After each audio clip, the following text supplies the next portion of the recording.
ఆదికాండము 29వ అధ్యాయము. యాకోబు బయల్దేరి తూర్పు జనుల దేశమునకు వెళ్ళెను. అతడు చూచినప్పుడు పొలములో ఒక బావి కనబడెను.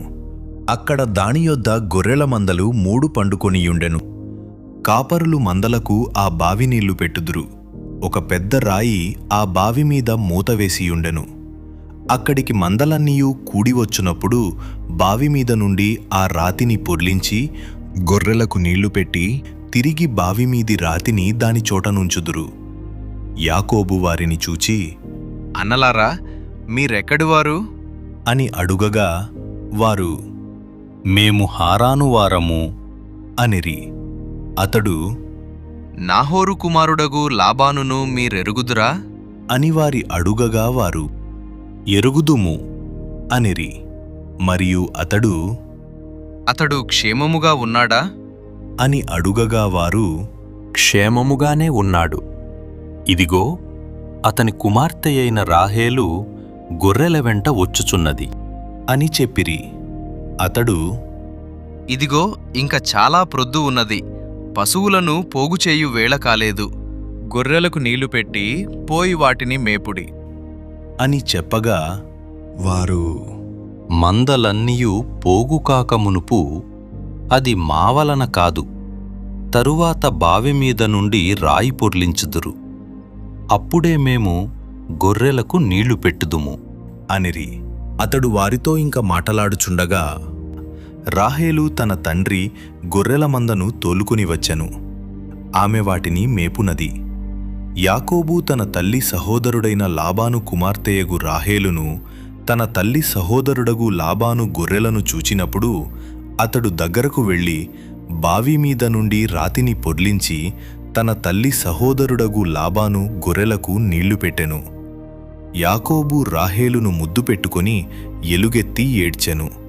మరియు యాకోబు తాను ఆమె తండ్రి బంధువుడనియూ రిబ్కా కుమారుడనియూ రాహేలుతో చెప్పినప్పుడు ఆమె పరుగెత్తిపోయి తన తండ్రితో చెప్పెను. లాబాను తన సహోదరి కుమారుడైన యాకోబు సమాచారము వినినప్పుడు అతనిని ఎదుర్కొనుటకు పరుగెత్తికొని వచ్చి అతని కౌగలించి ముద్దు పెట్టుకొని తన ఇంటికి తోడుకొనిపోయెను.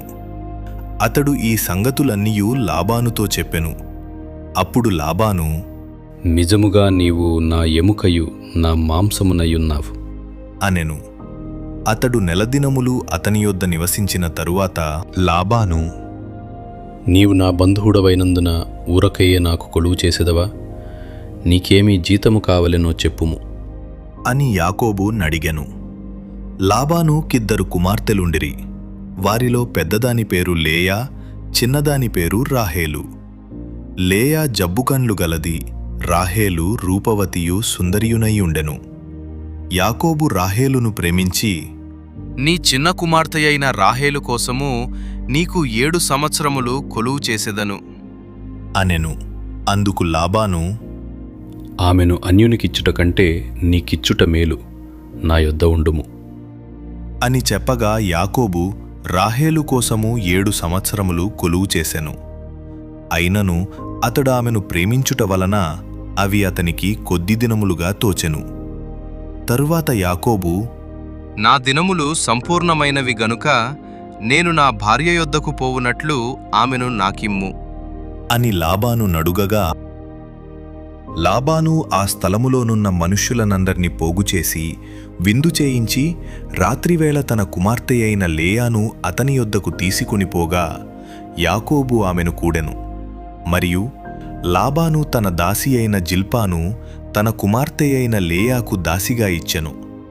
ఉదయమందు ఆమెను లేయా అని ఎరిగి అతడు లాబానుతో, నీవు నాకు చేసిన పని ఏమిటి? రాహేలు కోసమే గదా నీకు కొలువు చేసితిని, ఎందుకు నన్ను మోసపుచ్చితివి అనెను. అందుకు లాబాను, పెద్దదానికంటే ముందుగా చిన్నదానినిచ్చుట మా దేశ మర్యాద కాదు. ఈమె యొక్క వారము సంపూర్ణం చేయుము.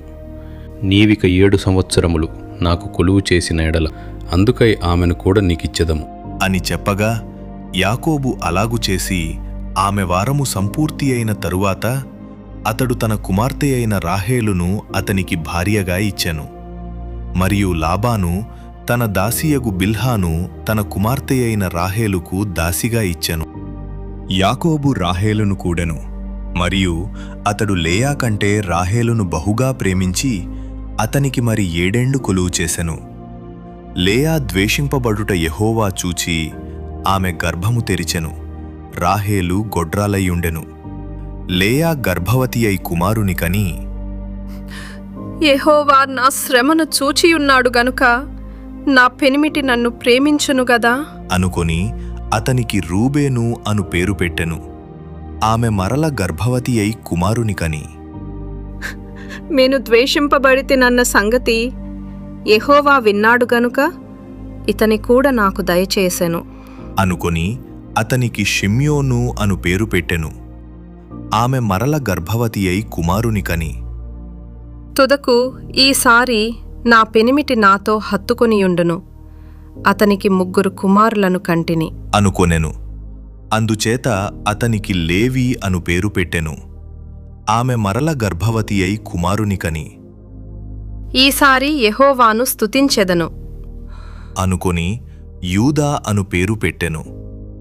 అప్పుడామెకు కానుపు ఉడిగెను.